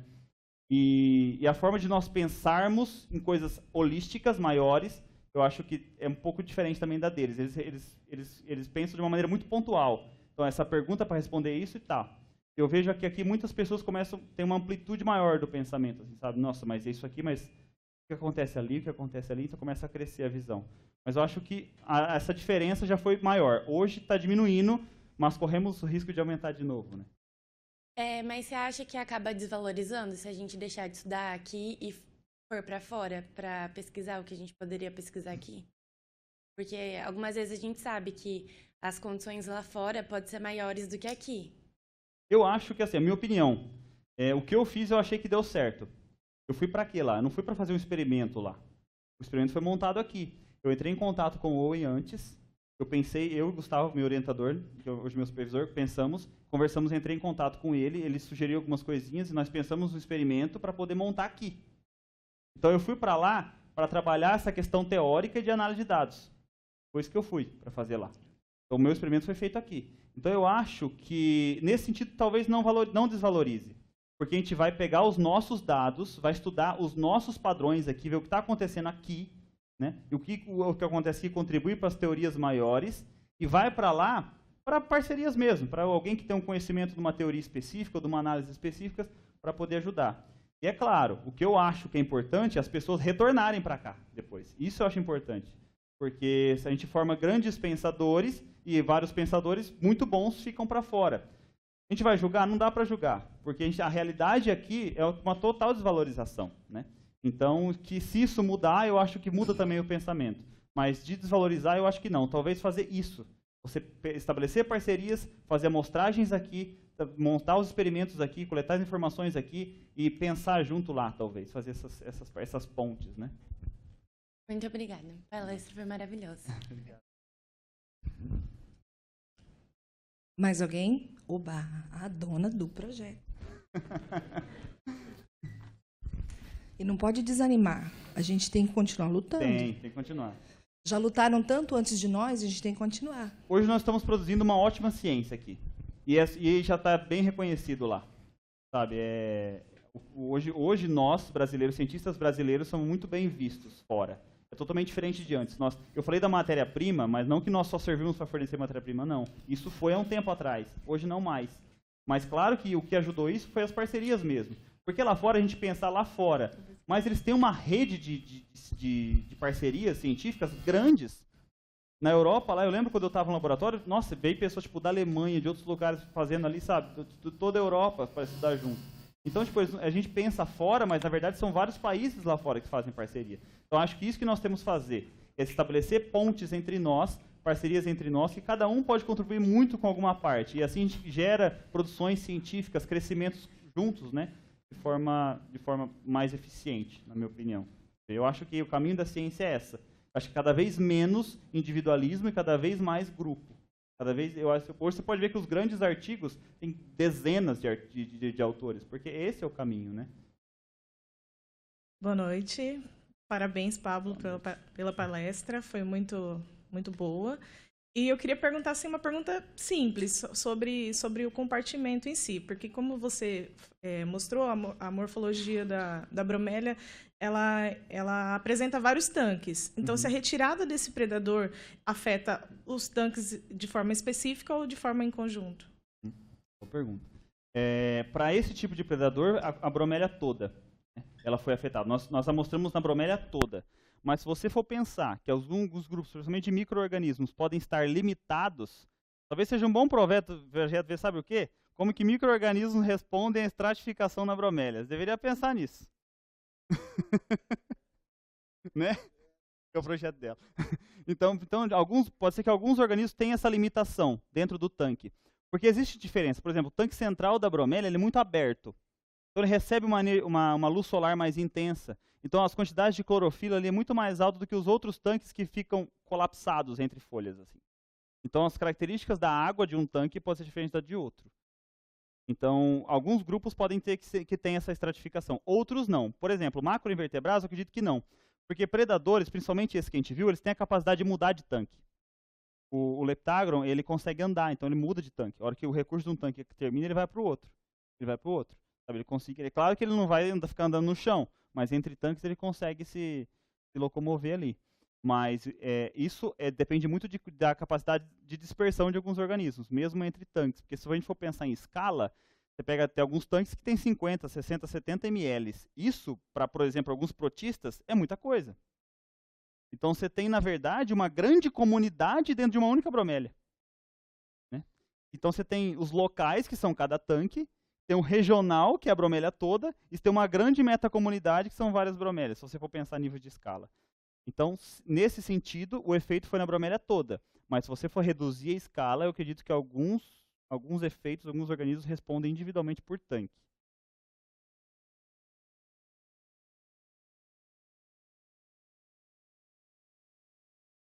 Todo mundo vai ver bromélia agora de outro jeito, né? Mais alguma consideração, gente? Ninguém vai perguntar se dá Aedes aegypti em bromélia? Porque sempre pergunta.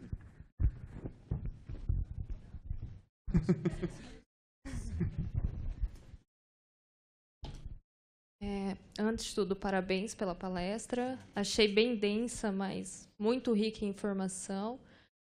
E eu fiquei me questionando, assim, na verdade é mais uma curiosidade. Vocês já fizeram alguma pesquisa da relação com a bromélia com anfíbios? Porque se sabe que algumas espécies, né, já foram encontradas em bromélias e que algumas utilizam como para fugir, né, um local de como posso dizer, de proteção, e até mesmo já encontraram ovos, né? Alguns anfíbios até desovam no local para reproduzir. Nesse caso, teria alguma possibilidade de afetar o resultado de vocês agora que vocês estão relacionando com espécies terrestres? Alguma coisa assim? Boa pergunta. Tem sim, tem vários anfíbios, e aí tem 2 grandes grupos de anfíbios. Eu não lembro agora o nome, eu sei que uns chamam de bromelícolas, outros bromelígeras. Mas um usa a bromélia para reprodução, e ali se fixa mesmo, e outros usam bromélia, igual você falou, mais para a questão de proteção, de forma temporária, né? Então a gente encontra os girinos dentro de algumas bromélias. Nesse caso não, a gente não encontrou. Talvez pela grande quantidade de predadores que tinha, porque tem muita armadeira na bromélia, nesse local, umas armadeiras bem grandes. Então acho que os sapinhos ficavam com medo e iam embora. Mas em outro local de estudo, por exemplo, na Ilha do Cardoso, é comum encontrar girinos nas bromélias. E aí tem um estudo, que esse eu não participei, mas o Gustavo, que meu supervisor, ele participou, foi o primeiro autor, e ele mostrou que esses anfíbios que ficam e usam a bromélia, e lá eles defecam, né, tal, e tudo mais, eles liberam esses nutrientes nas fezes lá, e as bromélias que têm anfíbio, elas têm uma maior quantidade de nitrogênio e crescimento foliar do que bromélia que não tem anfíbio. Porque esses anfíbios chegam lá, comem, liberam nitrogênio, liberam os nutrientes da carcaça ali, e como eu falei, elas têm esses tricomas, elas absorvem, então isso influencia sim na bromélia. Não só com anfíbio, mas com aranhas. Algumas aranhas também fazem o mesmo processo. Elas usam a bromélia como local, e ali elas se alimentam, ali elas defecam, então muita quantidade de nutriente ela joga lá dentro. Esse nutriente a planta usa. Então tem um estudo feito com uma bromélia que não é aquática, mas é terrestre, mas nas plantas que tem aranha, elas cresceram 30% mais do que plantas que não têm. E tem 17% mais de nitrogênio do que plantas que não têm aranha. Então esses organismos terrestres influenciam sim, tem um efeito forte. Algumas espécies, por exemplo, de aranhas, são predadores também, constroem teias em toda a bromélia. Isso também influencia com as coisas que estão acontecendo lá dentro da comunidade. Também já tem alguns estudos com isso. Então, já tem sim essa relação, e eles podem influenciar. Mas, agora, um problema é o seguinte, achava-se que os girinos eles eram detritívoros, raspadores. Eles só raspavam ali e se alimentavam de detrito. Mas, um ano passado, ou retrasado, mostraram o girino predando uma larva de inseto. Pode mudar muito da nossa ideia, como que isso pode acontecer. Agora, a questão é saber se essa predação foi eventual ou se realmente eles são onívoros, né? Eles comem tanto os ali como os outros organismos. Mas influencia sim. Obrigada. O horário está adiantado, mas nós temos mais uma pergunta. Alguém quer fazer? A dona do outro projeto. Sobre o Aedes aegypti, aproveitando, não é difícil ter, viu, gente? A bromélia tem uma quantidade de predador muito grande na bromélia, muito. Você tem vários organismos também, vários outros filtradores, tem uma competição forte ali. Então, as bromélias naturais, quando ela está bonitinha, é difícil ter Aedes aegypti. Agora, aquela que você está em casa, que você quer tirar as folhas porque está feia e deixa só, aí pode ficar um pouco mais preocupado. Oi, Pablo. Obrigada Oi. pela palestra e pelos dados e pelo projeto. A minha pergunta vai voltar na dela. Você terminou a fala falando sobre a importância das parcerias, a gente tem uma galera que vai para o pós-doc, fica lá, o Farofa tá lá, tudo mais. Mas a gente está ingressando no mestrado agora, a gente teve as orientações para avaliação do próximo quadriênio da CAPES, onde só vai ser considerado o primeiro autor e o último.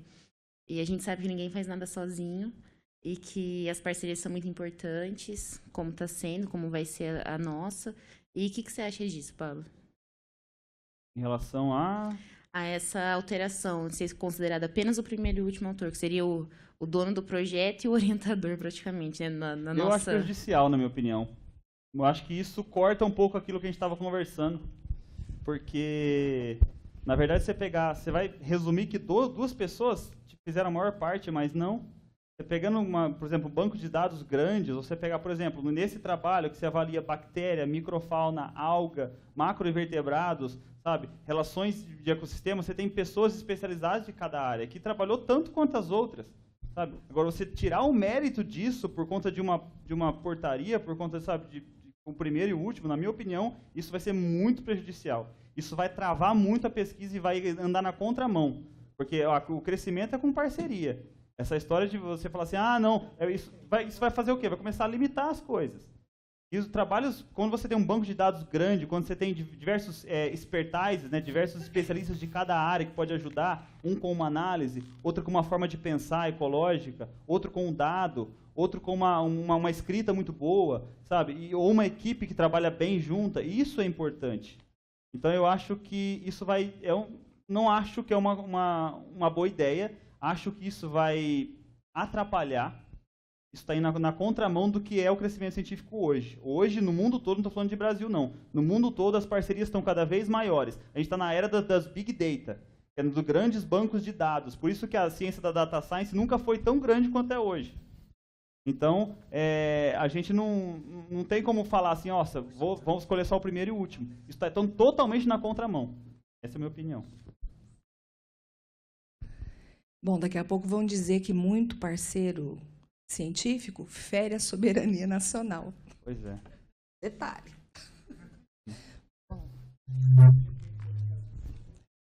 Bom, o nosso horário está adiantado, mas você falou que não tem a Aedes aegypti na bromélia porque tem muito predador? Tem uma quantidade, é um ambiente que é muito heterogêneo, tem muitos predadores, mesopredadores, predadores de topo, e tem uma competição grande com outros culicídios, né? Porque o Aedes aegypti ele é natural daqueles ocos de árvore, daqueles buracos de árvore ali. É um ambiente bem mais homogêneo, com uma diversidade de predadores bem menor. Então, na bromélia é um outro sistema. Então, de verdade, nesse experimento nós analisamos 84 morfoespécies de macroinvertebrados, se eu não me engano, acho que foi 19 mil indivíduos macroinvertebrados. Não teve um Aedes aegypti. Nenhum. E a bromélia foi totalmente limpa, não foi a bromélia do campo. A gente limpou ela, estava clean, colocamos no campo lá, com os detritos e tal, mas não achamos nenhum. Até o pessoal ficou preocupado, né, que eu colocava umas bacias lá para coletar água de chuva. Não, fica tranquilo, que aqui não vai aparecer, não. Tem muito inimigo natural. Não, só para lembrar um fato histórico. Teve 1800 e alguma coisa, houve um surto muito grande de febre amarela em Santa Catarina. E muitas espécies de bromélia foram extintas, porque se acreditava, na época não tinha muita informação, e se acreditava que o foco, acabando com as bromélias, acabaria com o mosquito, acabaria com a febre amarela. E com isso muitas espécies foram extintas, não voltaram mais, e a febre amarela continua bem distribuída no país. Isso é pior, porque se você for pensar, isso aconteceu há 30 anos atrás, não por conta da febre amarela, mas por conta da dengue. Lá na região de Ubatuba mesmo, o pessoal fala disso. E viam caminhões, o pessoal, principalmente que tinha bastante dinheiro, tirava em volta dos condomínios. Lá tem muita bromélia. Lá, tipo, vai nascendo nos telhados, assim, sabe? Tem muita bromélia. Então, o pessoal ia tirando caminhões de bromélia porque achava que ter bromélia perto era ruim por causa do mosquito da dengue que tinha. Mas não, isso não acontece. E vocês viram os dados, a quantidade de água doce, principalmente em Restinga, principalmente em bromélias. Então, aves que se alimentam daquela água doce, mamíferos que controlam esses mosquitos. Os anfíbios mesmo, que usam a bromélia muito, controlam esses mosquitos. Então, de novo, voltando lá atrás, bromélia é um amplificador de diversidade. É uma espécie-chave num sistema para ampliar a diversidade. Você tirar esse negócio do sistema, você vai simplificar a diversidade. Isso aumenta as pragas lá em cima. Então, a ideia foi na contramão do que eles pensaram. Isso. Pablo, muito, muito, muito obrigada. Eu que agradeço. Muito obrigado. Acho que hoje a gente ampliou os nossos horizontes grandemente. Então, muito obrigada, Pablo, por Ninguém vai olhar as bromelinhas do lado ali da mesma maneira. Não, todo mundo agora vai amar as bromélias. Eu que agradeço. Obrigado. Pablo, muito obrigada.